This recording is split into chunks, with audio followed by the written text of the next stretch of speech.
Olá, minha gente, muito boa noite. Pois então, é.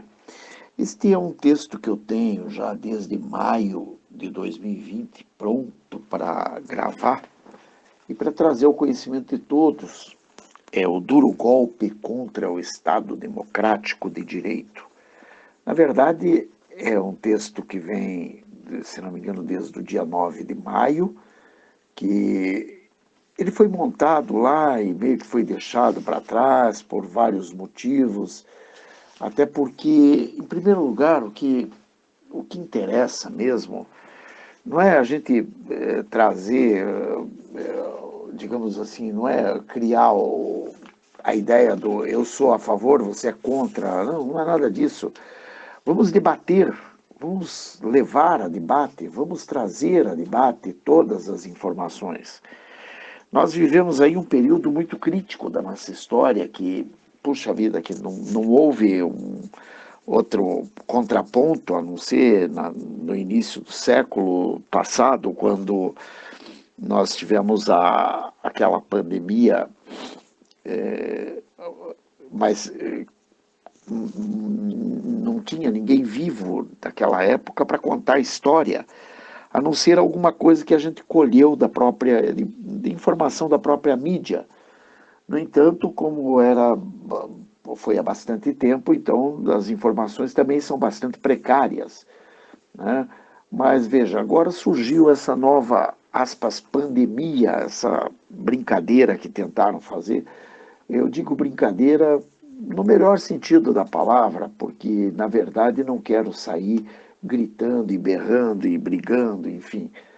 Mas eu tive vendo naquela ocasião, em maio, um vídeo onde aparecia o Dr. Ulisses e podemos dizer, felizmente, um médico daquele nível, daquele naipe, daquele gabarito, que vinha descrever aquele quadro onde ele nos mostrava que nós estávamos virando vaquinha de presépio e de que a gente estava realmente fazendo exatamente o que os poderosos queriam, ou seja, não saia na rua.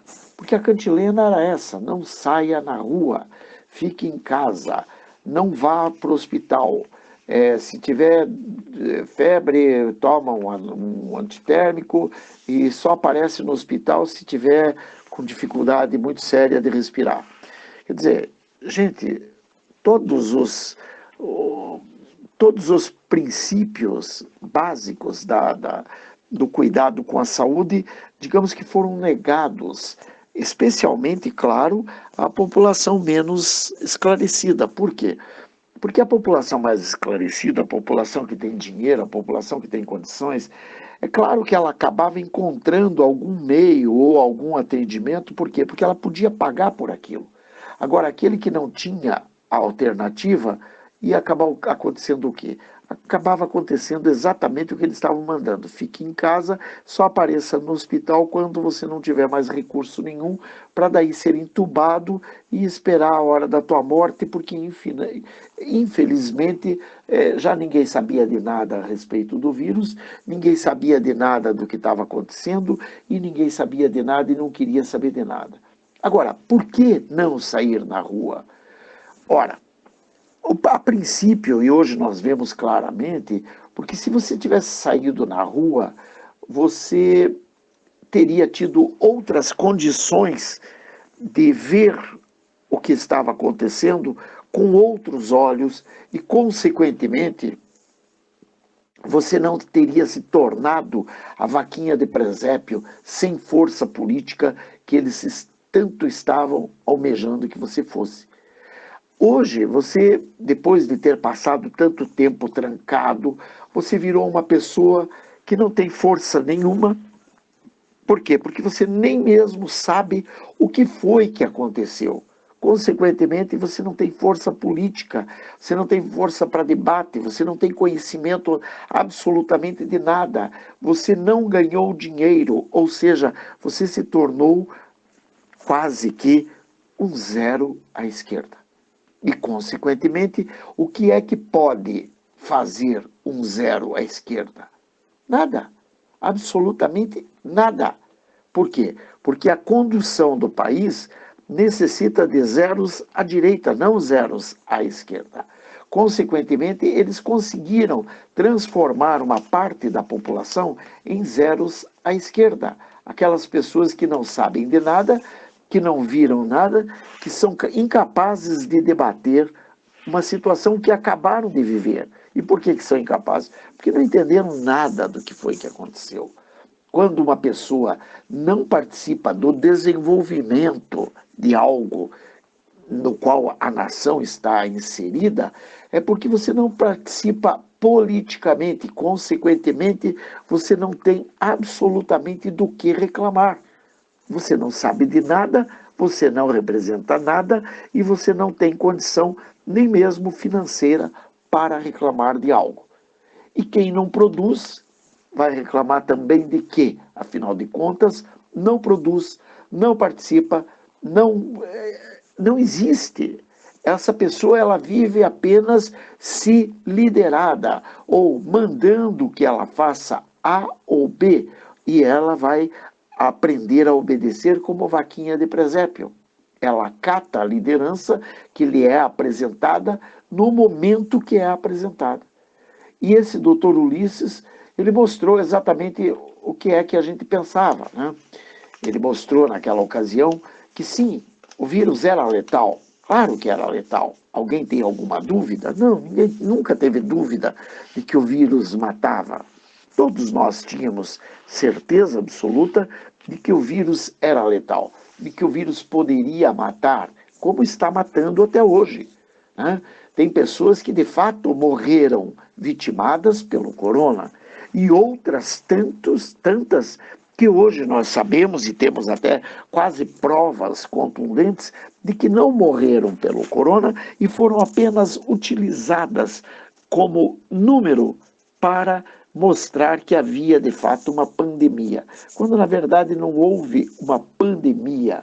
O que houve sim foi um uso político de um vírus que realmente estava ocasionando um certo transtorno no país e no mundo, mas esse uso político foi para tentar um esquema de dominação, que vem inclusive com a forma de te tirar a tua personalidade, te colocando uma focinheira na cara, de forma que você para de pensar, você para de agir como você, ou seja, você já não é mais um ser, você é uma pessoa que está atrás de uma máscara, que muitas vezes você vai passar pela rua e algumas pessoas vão dizer, puxa, não te reconheci, porque você estava de máscara.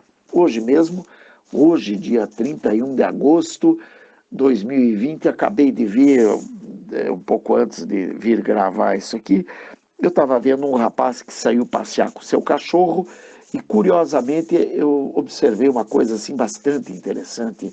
O rapaz saiu passear com o cachorro de máscara na cara e o cachorro naturalmente sem focinheira, né? Quer dizer, então a gente percebe que os valores foram invertidos. Hoje você tem que andar de focinheira e teu cachorro pode andar livremente por aí, ou seja, o cachorro leva o dono a passear, né? Bom, o problema, eu vejo hoje, como já via na época, que o vírus não era o problema em si. O problema estava sendo, de fato, o uso político que estava sendo feito daquela epidemia que estavam tentando transformar em pandemia. Esse é que era o problema maior. E lógico que com aquilo eles planejavam matar o povo de fome, de inanição, o povo matar de falta de cuidados, como vem tentando, porque é curioso que nós estamos aí, aspas, em meio a uma pandemia, né? Porque vocês vejam bem, o Brasil ainda não admite que a pandemia de fato não existiu, embora tenha existido apenas 120 mil mortes no ano e, claro, se você levar em conta que morre mais ou menos isso por ano, quer dizer, então não foi, 120 mil mortes não foram em decorrência da pandemia, foram em decorrência de que tinha um monte de gente que tinha que morrer por conta de problemas de insuficiência renal, cardiovascular, unha encravada, tétano, enfim, inúmeros outros problemas, tuberculose, AIDS, etc., inúmeros problemas que poderiam levar à morte, né, mas foram simplesmente colocadas na conta do famoso Covid-19. Por quê? Porque daí eles faziam disso aquilo que eles queriam fazer, que era aspas, a pandemia, transformar a epidemia numa pandemia. Mas, curiosamente, o que eu ia dizer é que nós vimos que, no meio dessa, aspas, pandemia, nós vemos, por exemplo, que a água está sendo racionada. Gente, o princípio básico para cuidado, num caso desses de epidemia virótica e tal, é a higiene, a limpeza. Ou seja, é necessário a água. A água é necessária. Como é que então você corta a água? Como é que então você continua investindo em outras coisas, né, até mesmo em aumento de salário de fulano, de ciclano, de beltrano, em vez de procurar alternativa para a água, porque há necessidade da água, água em abundância, para evitar a mortandade. Mas não, a água tem. Hoje mesmo vi uma pessoa que me falou que chegou a ficar 3 dias na casa dele sem água. E eu não duvido, porque na minha também está faltando água e às vezes eles vão ao absurdo de nos deixar mais de quase 48 horas sem água. Quer dizer, vai para 3 dias sim. E, então o objetivo é matar de fome, é matar de inanição, é matar por falta de trabalho, é matar por conta de uma série de outros problemas que virão, porque você continua vendo suas contas chegando, não vê o dinheiro para pagar a conta, consequentemente você acaba entrando em outros parafusos que poderão te levar à morte do mesmo jeito que te levaria de outra forma, né? E assim, claro, o objetivo único e exclusivo, que é o de exterminar a população. Seja através da depressão, da ansiedade, as angústias, enfim, motivadas pela falta de perspectiva, que levam muitas pessoas a diversos problemas, incluindo aí o suicídio.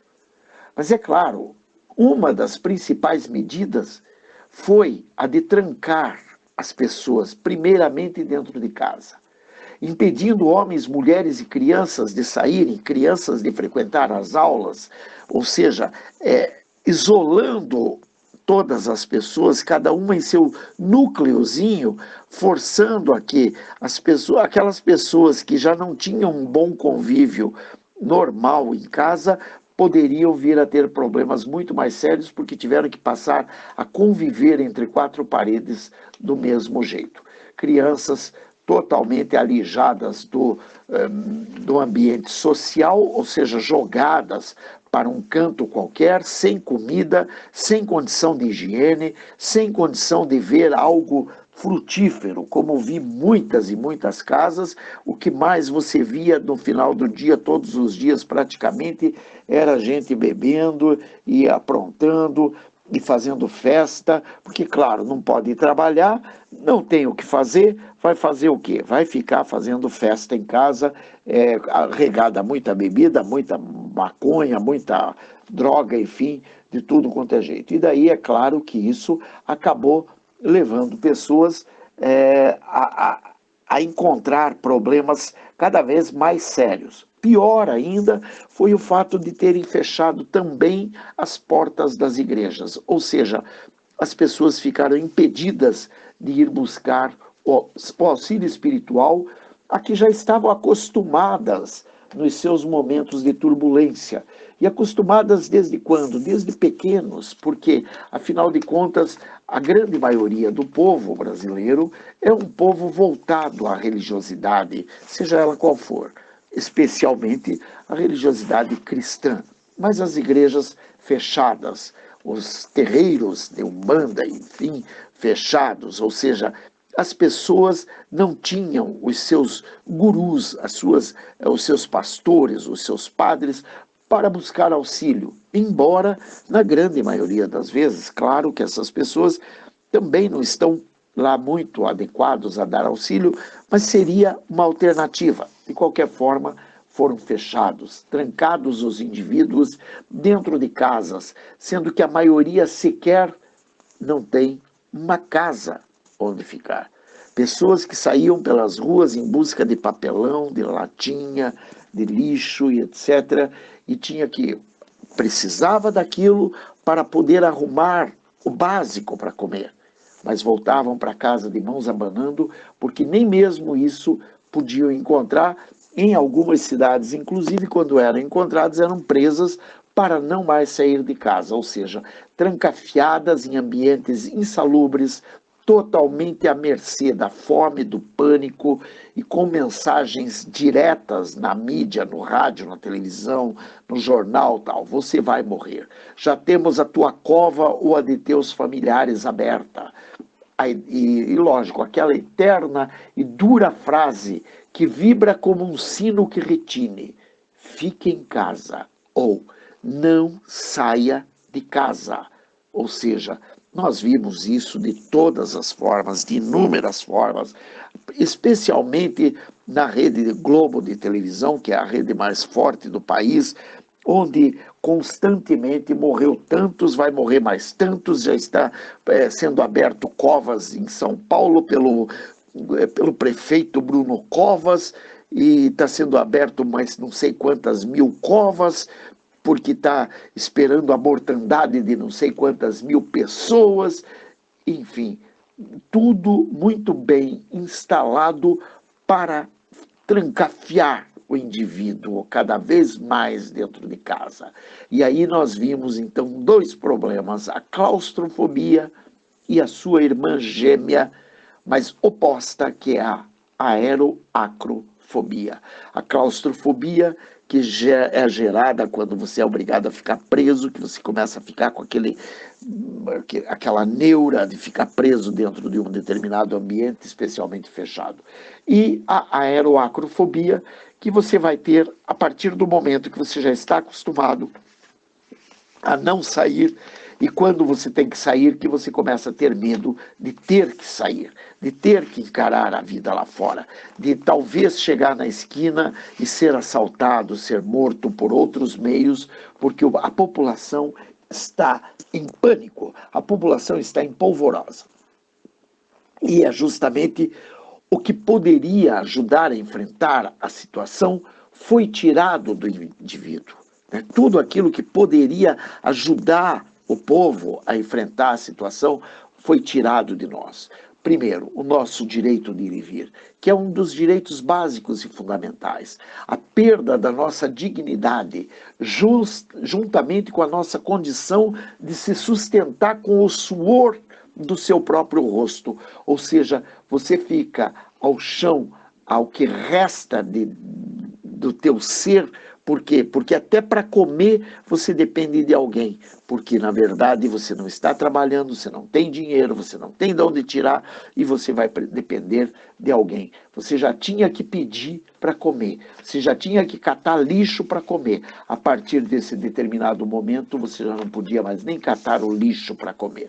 Você já tinha que pedir ou roubar ou, enfim, agredir alguém. E assim aquele que pensava pensar agora encontra alguém que lhe dita o que fazer. Ou seja, pensar, por que pensar? Se tem alguém que pensa por você, que coisa? O líder, o dono da boiada, mandou eu ficar dentro de casa. Então eu tenho que ficar dentro de casa, porque realmente o dono da boiada é o que sabe tudo. E eu é que não sei absolutamente nada.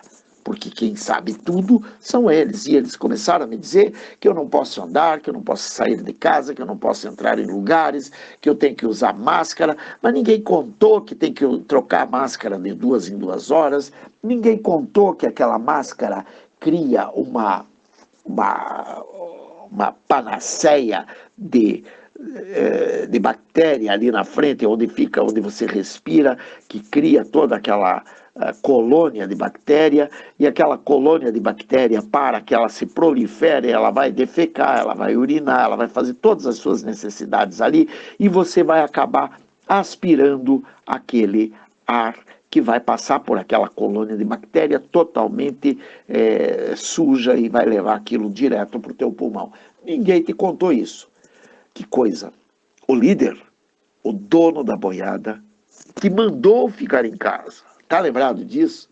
Ele te disse, só se você estiver morrendo, você vai para o hospital. Caso contrário, não saia de casa. Infelizmente, todo mundo ignorou o que a própria Constituição previa, que era a liberdade de culto, a liberdade de expressão e a liberdade de ir e vir. E fomos penalizados nos 3 básicos direitos que nós temos. Fomos penalizados, inclusive pessoas sendo presas, apanhando no meio da rua, de pessoas que sequer tinham condição de exercer a autoridade que tentavam exercer. Mas exerceram. Pessoas, inclusive civis, batendo em pessoas porque pessoas ousavam andar sem máscaras pelas ruas. Imagine você, eu uso máscara para te proteger, você tem que usar a máscara para me proteger. Desde quando? Quando nunca ficou provado nem mesmo a característica da pandemia, nem mesmo a condição da máscara de proteção e nem tampouco a condição desse distanciamento social que poderia ser benéfico. Bom, mas até mesmo aquele que também está perdendo a sua liberdade, agora também colabora, para que não reste uma nesga sequer do que seja liberdade. Ninguém mais quer liberdade. Todo mundo quer ficar trancado dentro de casa, todo mundo quer ficar preso, todo mundo quer perder sua liberdade em prol, sabe-se lá de quê? Porque, na verdade, não estão vendo um palmo adiante do nariz. Além das proibições diretas, colocaram freios no gado, ou seja, ninguém mais ousa andar liberto.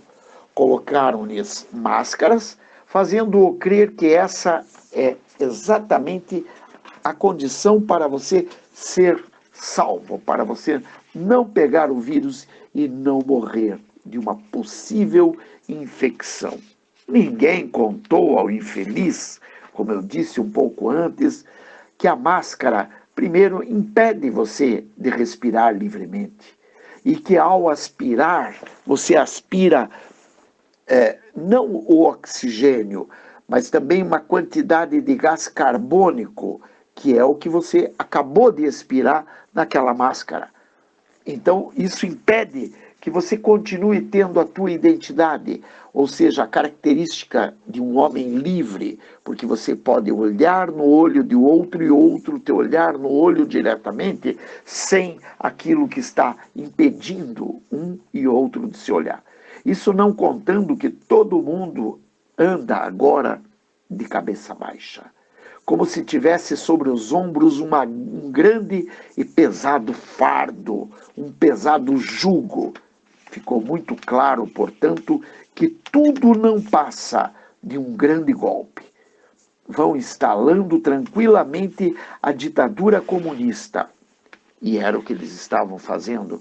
E eu espero que nós consigamos dar a volta por cima, mas está difícil, porque justamente isso tudo era o que estava sendo feito.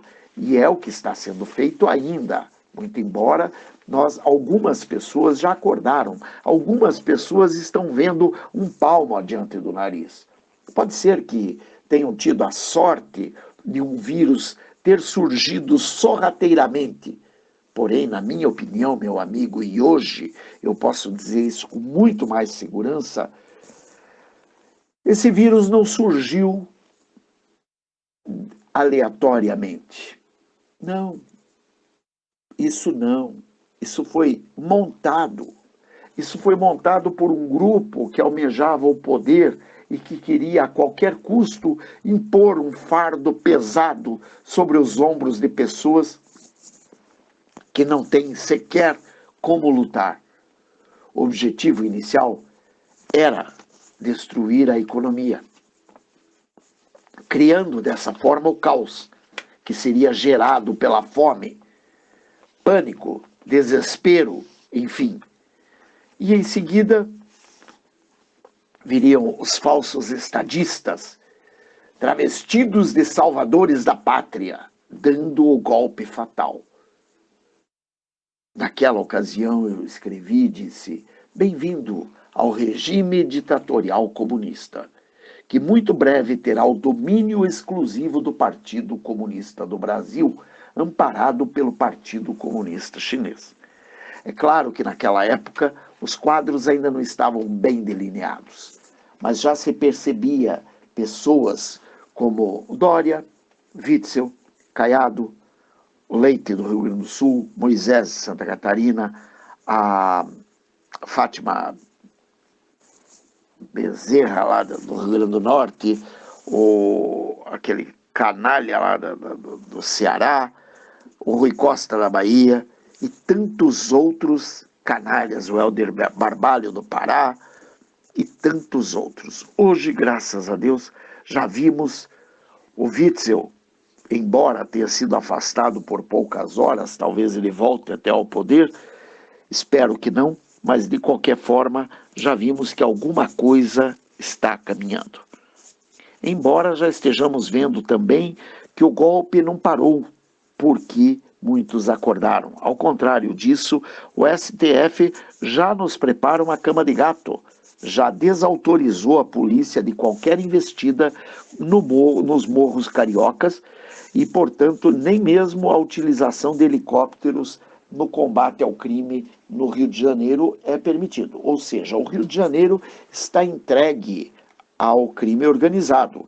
E é claro que daqui a pouco o STF vai dizer que não, que isso daí é falha do Bolsonaro, porque o Bolsonaro poderia ter feito A ou B e não fez. Coisa que nós sabemos, todo mundo sabe, o STF impede a polícia de tomar suas atitudes que seriam contra o crime organizado, né? Mas tudo bem, nós vamos vendo coisas que vão acontecendo. Já imagino uma alternativa que o Bolsonaro terá que lançar mão para poder fazer frente ao que está crescendo no Rio de Janeiro. Ou seja, talvez uma possível intervenção militar federal no Rio de Janeiro, quando então seria a possibilidade de uma retomada do país do estado do Rio pelo país, não pela nação brasileira. Mas, de qualquer forma, é claro que isso daí ainda envolve muita coisa e não sabemos nem mesmo se haverá condição de ser feito isso, porque o STF ainda tem dentro do STF 11 presidentes do Brasil, né? Ou melhor, 11 pessoas que se julgam os presidentes do Brasil, 11 pessoas que estão fazendo de tudo para destruir a nossa nação. Minha gente, esse era o assunto do dia 9 de maio de 2020. Como estou gravando hoje, teve algumas coisas que eu acrescentei, mas o texto é de lá. Que Deus te abençoe, proteja, guarde, liberte e restaure, em nome de Jesus. Um grande abraço, seja sempre muito bem-vindo. Deus te abençoe. Bye. Fui. Beijos.